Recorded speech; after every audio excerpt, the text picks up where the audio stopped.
Okay, thank you so much. I want to start by reading. I want to start by reading a letter from the Morty Sober Project. This project was. I'll introduce myself just real quickly. My name is Avi Landa. I'm actually coming from Baltimore. I'm a licensed therapist. I do these presentations all the time to Mesiftas and to base measures for buffering. I work with buffering on various mental health issues, both in Baltimore, but I work with those in Lakewood as well, and in New York and all over. I can leave a card out if anybody wants to order, maybe ask afterwards. 30 cards. Well, one card so that everybody can take the phone that you don't know they have and take a picture. Okay, this project was created by Morty Berkowitz. He can't come in person as he is under home confinement, so I will begin with reading a message from Morty. This is from him. My name is Morty Berkowitz. I am 23 years old, just like many of you. I am a yeshiva student that never committed a crime before that fateful day that changed my life and unfortunately ended the life of Maria Flores Moreno. I am now facing the consequences and I want to share my story to help others and save lives. I was participating in a Friday afternoon pre-Shabbos to Amel event, and I drank without any measures of protecting myself and others before I was too inebriated to know what I was doing. The time to talk about protections are when you are sober, because you can't truly understand the consequences of your actions once you drink. Just like you understand that there are religious things that are so ingrained that you won't violate under any circumstances requiring protections and precautions, drinking is the same. Guys, there is literally no words to explain what it feels like to be in my shoes facing serious charges that carry jail time. Let me start by giving a small glimpse into how an event like this changes one's life. In our community, when a boy is in his 20s, he goes off to study in Israel. I didn't go to Israel. Actually, I haven't even left my house in more than 2 years as I am under house arrest. In our community, when one is in their young 20s, they start the dating process looking for a prospective wife. I can't because I am facing jail time. The Morty Sober Project in memory of Maria Flores Moreno, the woman that unfortunately died in the accident. That's what this project is all about, and that's what we're here to talk a little bit, just for a few minutes, about what we need to think about when we focus on responsible decision making. You're in a yeshiva, you're learning Torah, you have Chazal, you have the Torah teaching you, and all those messages, and really, you don't need much more than that if you let those messages sink in. You can learn from Chazal that while alcohol and wine and things like that can be used in moderation at appropriate times, they also can be used to the detriment. Even in the Torah and Chazal, it refers to excessive drinking as shechruso shalot. It's described as something referring to a disgusting event, something that is degrading to the human being and to the Jew. So we do not want to get ourselves into that situation. On the other hand, it doesn't mean that we need to not have anything to do with alcohol, which can be something in moderation that is perfectly fine and even a part of various religious practices. So for just a couple minutes today, I want to talk to you guys a little bit about alcohol, maybe some other substances we'll touch on, and it's something just to think in mind, just to keep in mind as you're going through life and you're making the decisions that you're making, because they can have a tremendous impact, unfortunately, as the Morty Sober Project shows. Anybody here know what the main chemical in alcohol is that makes you drunk? You can call out or raise your hand. Anybody here ever drink enough to feel the effects of alcohol? The camera's facing me, so they can't see you. Okay, most of you. So you don't even know exactly what substance. So you don't even know what substance is going on going through your liver and ultimately to your brain. The name of the substance in scientific terms is ETOH, it's an abbreviation, and that substance is actually a toxin for the body. Again, in moderate amounts, where you drink a certain amount and you don't go beyond that amount, It's not something that's going to be dangerous for the organs of the body or for the brain. But once you get to certain amounts, it does start to have a toxic effect, and that's why the brain and the body work diligently to excrete that chemical from your body. You sweat more, the sweat will have alcohol in it, ETOH in it. You go to the bathroom more, going to the bathroom is going to have alcohol in it. Ultimately, if it's so much, you end up vomiting and throwing up because the body doesn't have other more natural processes to get the alcohol out of your body. That's what's happening when you drink too much. We have to understand that the amount of ETOH, I'm sure you all know, in a whiskey is going to be much more concentrated. That's like 40% as an example, as opposed to wine, 15%, beer, 8%, maybe some other drinks might be different percentages. So the point is that you can have a small shot glass of whiskey and it can have the same amount of the substance in it as a glass of wine, as a can of beer. So therefore, when we talk about how many drinks to have, I think everybody recognizes that they can already feel the effects of alcohol after 2 or 3 drinks. Some people might say, no, I can handle my alcohol really well. Okay, great. What that tends to mean is either you're a big talker and no, you can't at all, and you're actually the first guy to pass out, or you really are telling the truth and you can handle your alcohol really well. All that means is that for you, it's not going to have the significant effects on your ability to see straight, think straight, walk straight, all those things. It's not going to have those effects as quickly. It'll take a little bit more for you, for those effects to come into play. But for everyone, I have yet to meet a person who will take 2 drinks. That's 2 shots, not 1, 2, call it 2. 2 shots, 2 glasses of wine, 2 cans of beer, 1 can of beer, 1 shot, 2 drinks. We're calling each one of those drinks. And they will say, you know what, I cannot tell whether I drank at all. It's impossible for me to tell whether I drank. Everyone knows that they drank after 2 drinks. There's a little bit of a trick when it comes to alcohol, in a way in which it tricks you. The alcohol actually can start to affect you immediately, and that's a question. How? The way alcohol gets digested is through the esophagus and into the stomach. It gets digested in the stomach. So normally, like a pill, it should take like 30 to 40 minutes for it to actually start affecting you and getting into your bloodstream. The answer is because of the harshness of the alcohol liquid, it starts to get into your bloodstream and the capillaries, the small blood vessels in your tongue and gums and cheeks, in your mouth. So already as the alcohol hits your mouth for a second, alcohol is going into your bloodstream instantly. And that's why you can start to feel the effects of alcohol within a minute or 2 after drinking it. Even as it goes down into your esophagus and there are blood vessels that pass along the way, it can start to affect you.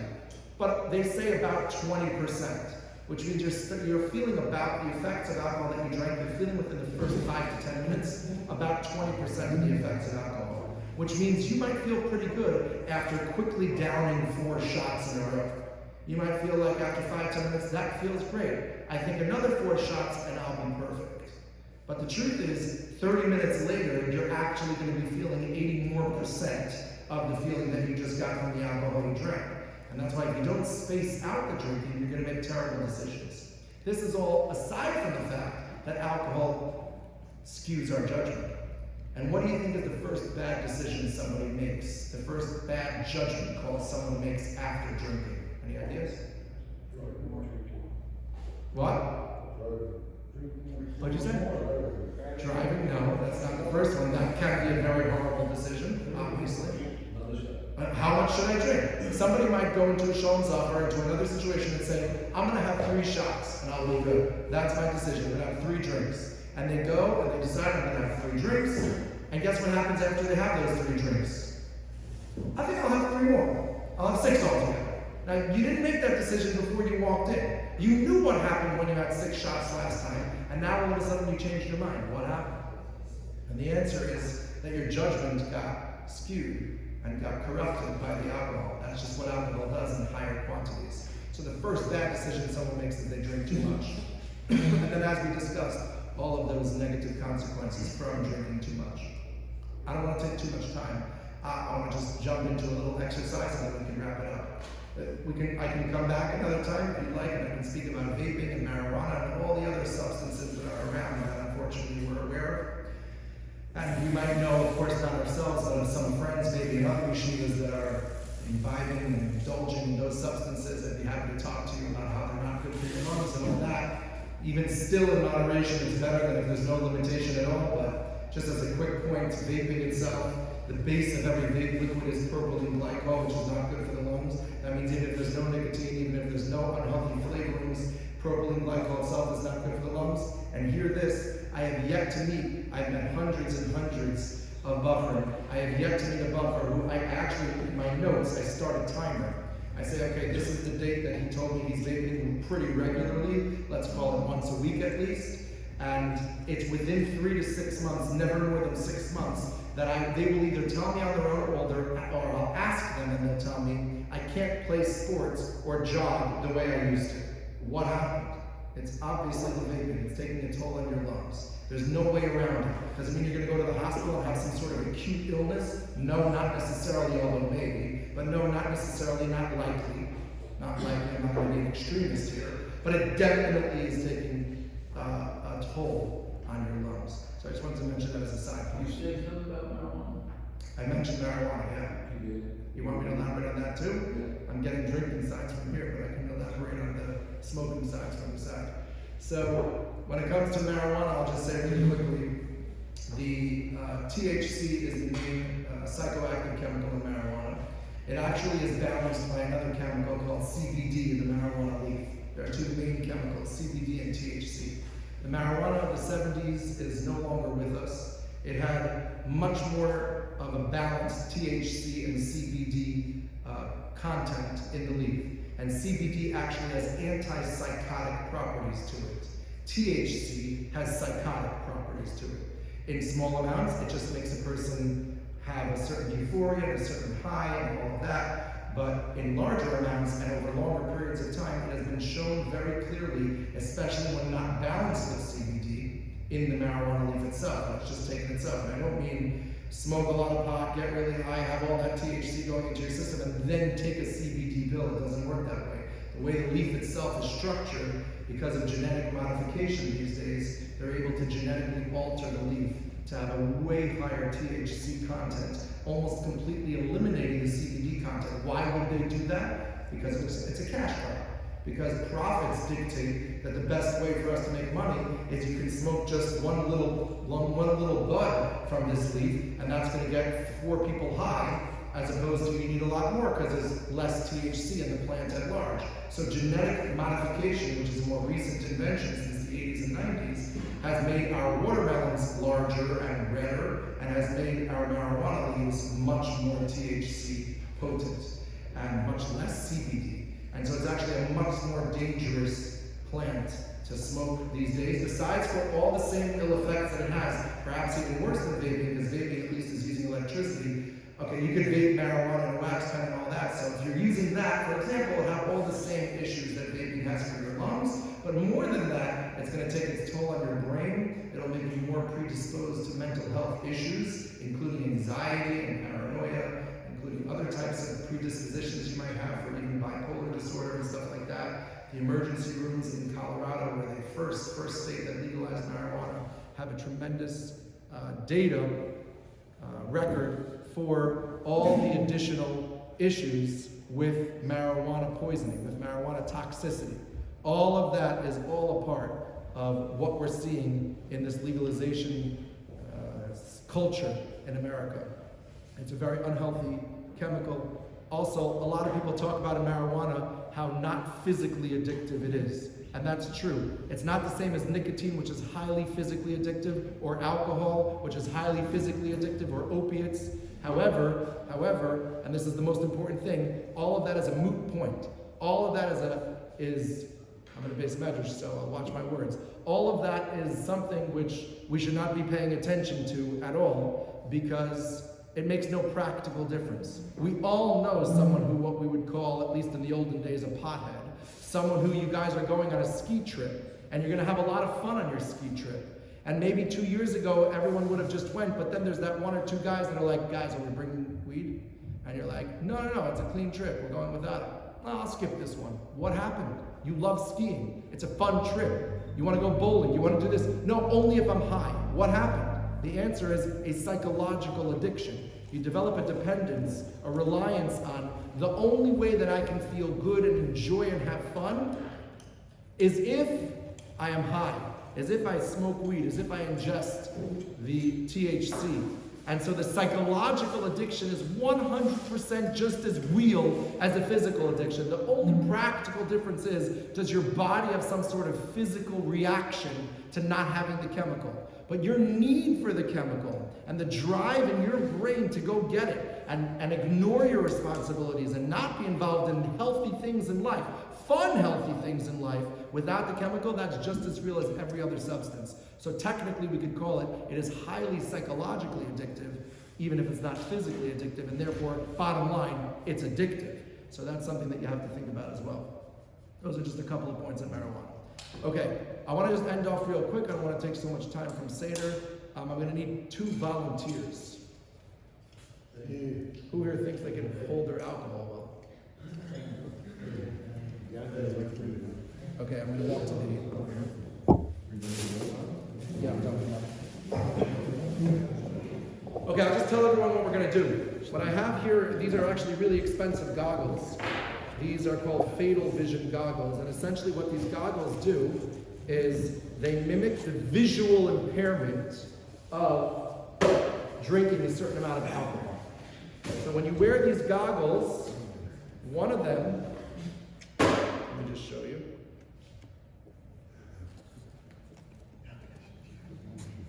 One of them is copper, and it says 0.07 to 0.10 BAC. That's blood alcohol concentration.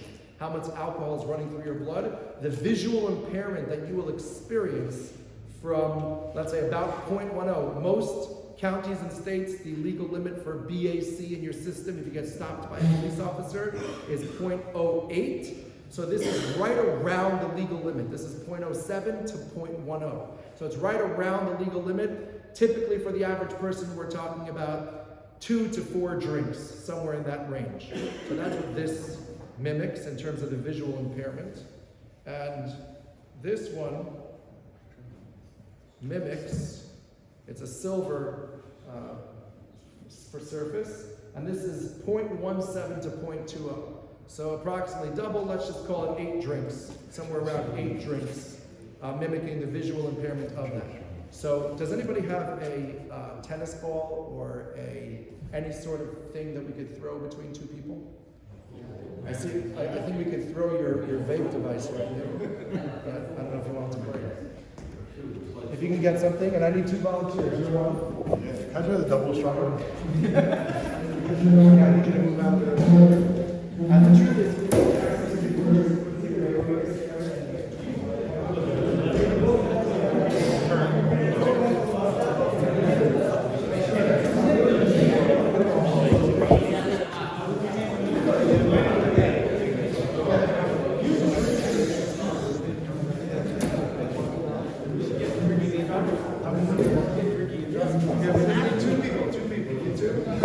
by the way, if Yozo would put on his glasses, he would catch every ball.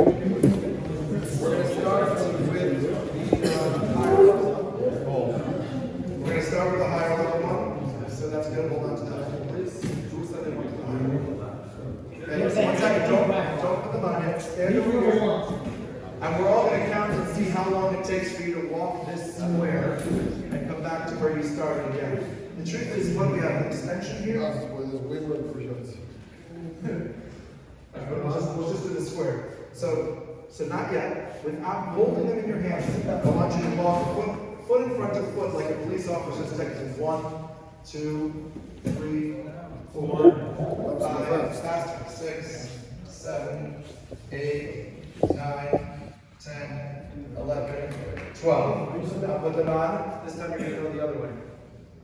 And go. 1.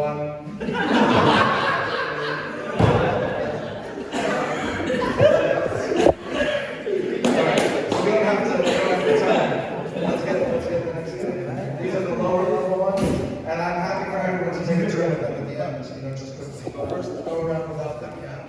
1, 2, 3, 4, 5, 6, 7. Okay. Now put them on. This is the lower level, actually. Okay. Let's go. 1, 2, 3, 5, 6,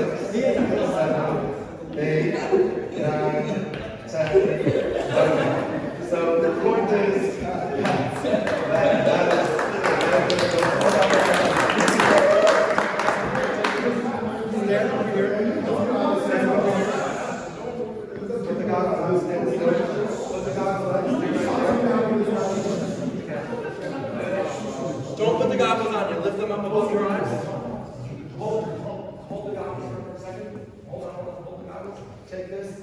Let's just make sure they know how to throw a pass. Go. And back. Okay, great. Put your goggles on. And let's turn it around. Turn it around. Twist around.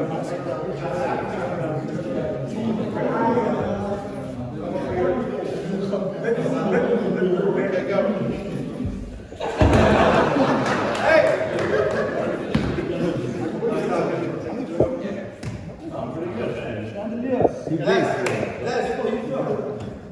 Let's have him.